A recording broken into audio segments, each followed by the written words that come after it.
ओ पूनम के चांद, मैंने भी एक चांद देखा है। तू तो आसमान में है, मैंने तो जमीन पे देखा है।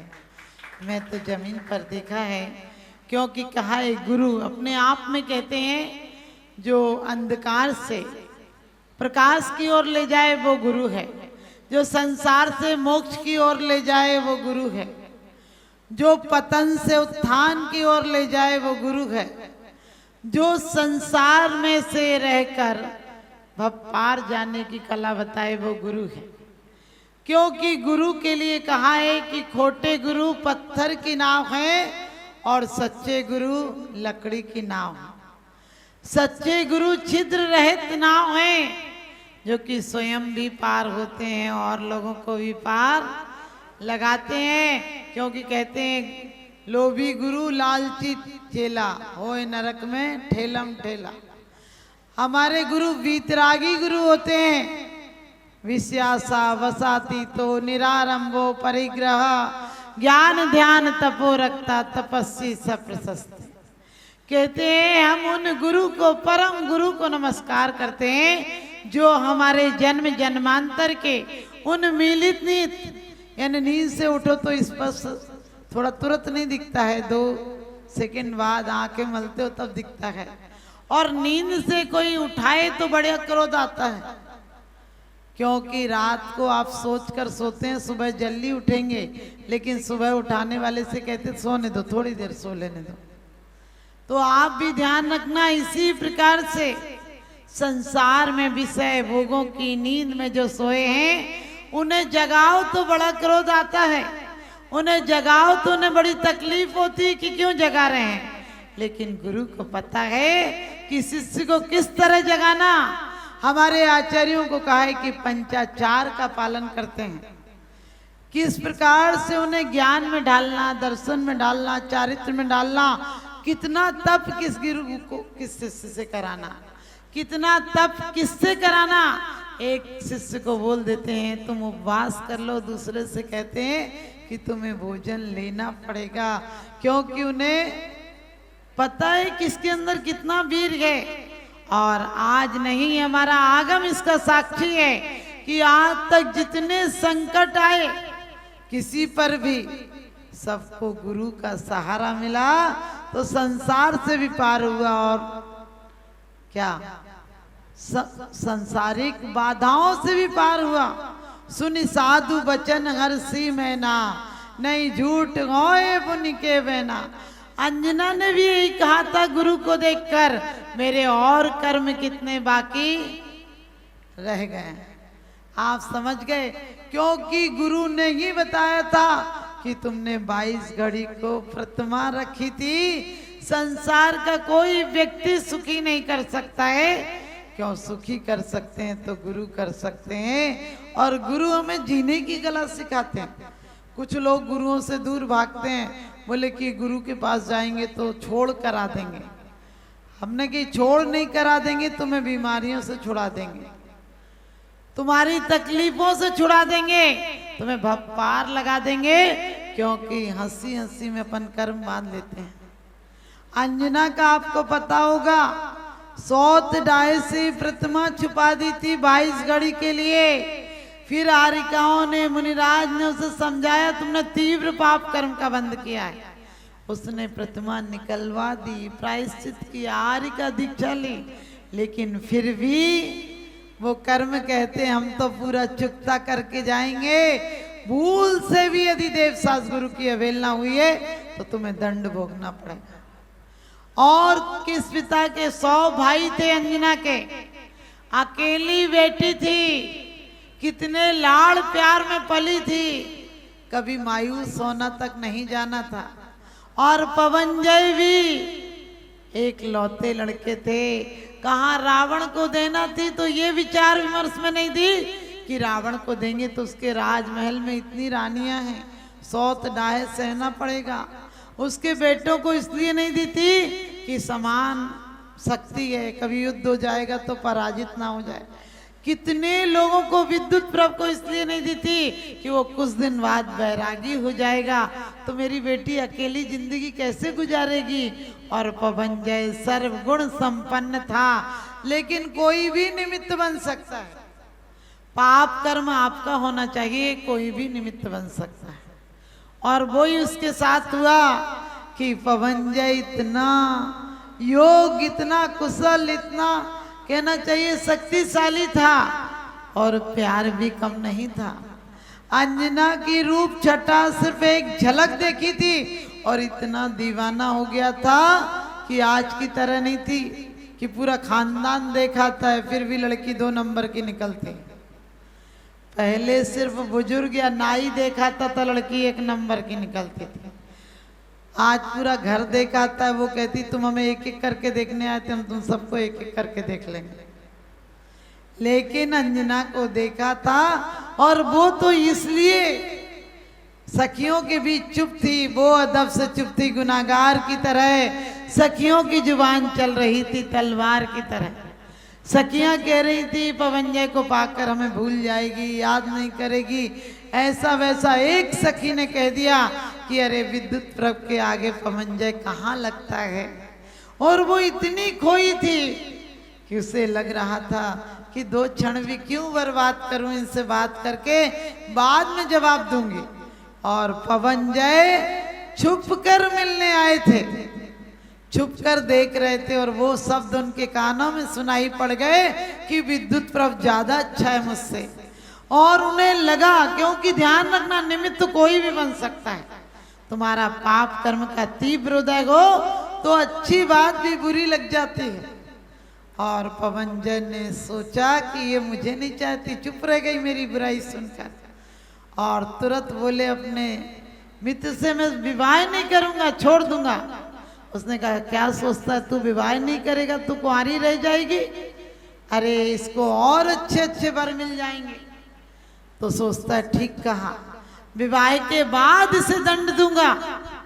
और विवाह के बाद आप सोच कर देखो, कल्पना करो, वर्तमान योग की कहानियों से हमारे रोंगटे खड़े हो जाते हैं। जिस विवाह में हजारों राजा आए हों, जिस महल को पवनजय का जन्म हुआ था जिस दिन से, उस दिन से महल में हजारों मजदूरों ने काम किया था। आप सोच सकते हैं कितना सुंदर महल बना होगा। और आज आप लोग वातानुकूल बनाते, वो सारा वातानुकूल ही था।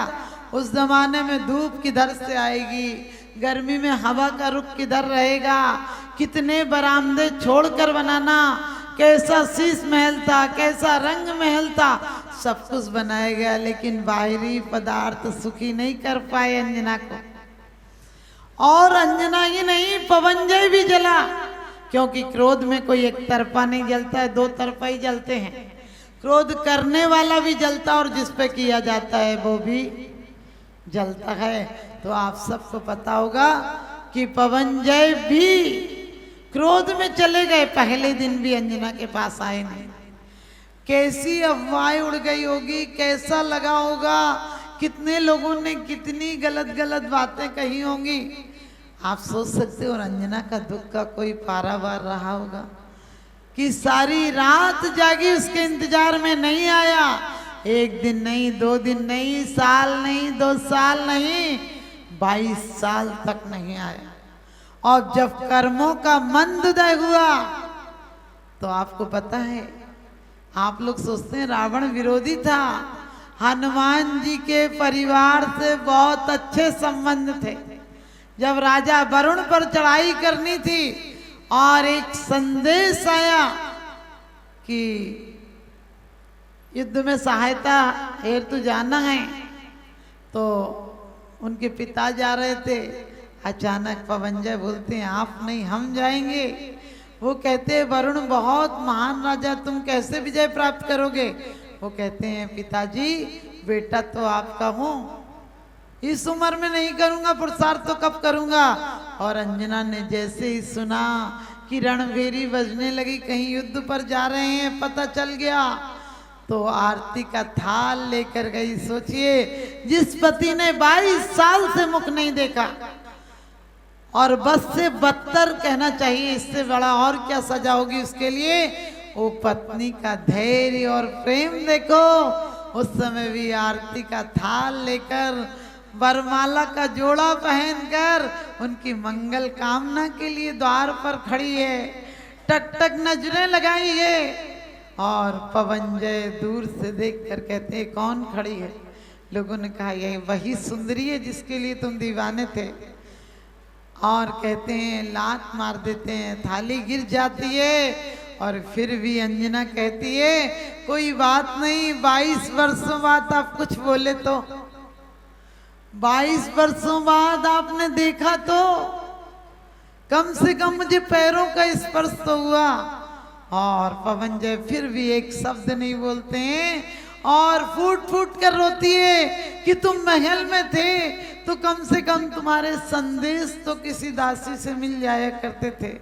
अब तुम जा रहे हो और मुझ अभागन को कौन संदेश देने आएगा, क्योंकि मैं परित्यक्ता हूँ। सब जानते हैं कि तुमने मुझे छोड़ दिया, तुम्हारी खबर कौन लाएगा मुझ तक। और फूट फूट कर रोती है, लेकिन वो पत्थर दिल नहीं पिघलता। लेकिन रात जहाँ मानसरोवर पर रुकते हैं वहां किसी पक्षी की आवाज आ रही थी। प्रहस्त से पूछते हैं कि प्रहस्त किसकी आवाज है।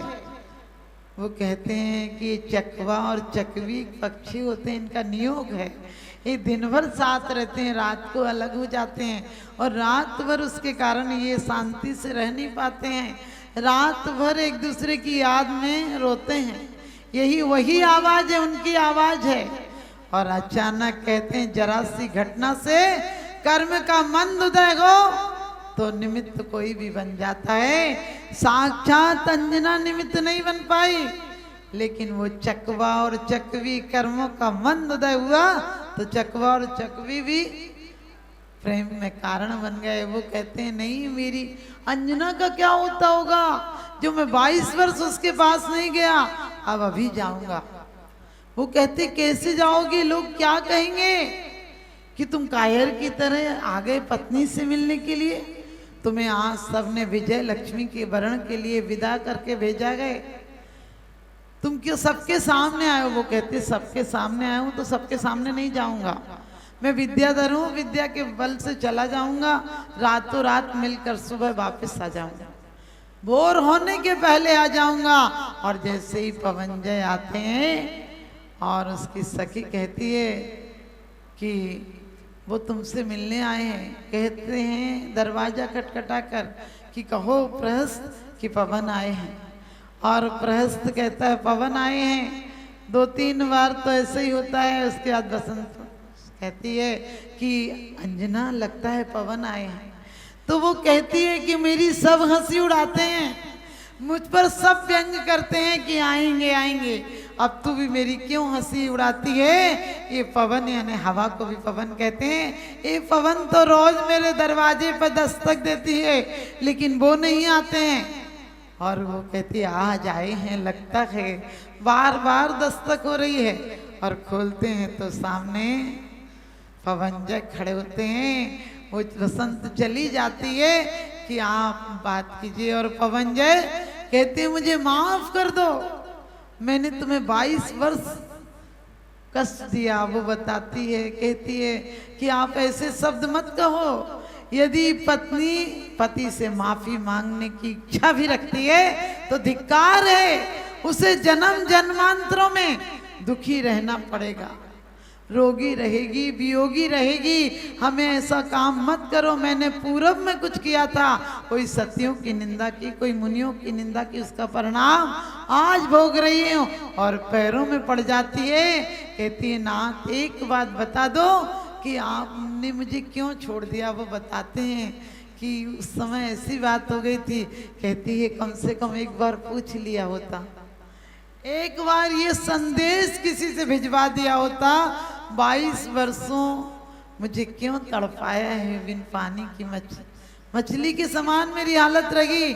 लेकिन उसके बाद पवनजय रुकते हैं, सुबह जाने लगते हैं। तो वो कहती है कि आप चले जाएंगे और आप युद्ध में हो सकता है 2-5 महीने आपको लग जाएं। और कोई पूछेगा तो मैं क्या कहूंगी कि आप आए थे, क्या सबूत रहेगी, मैं किसी को क्या जवाब दूंगी।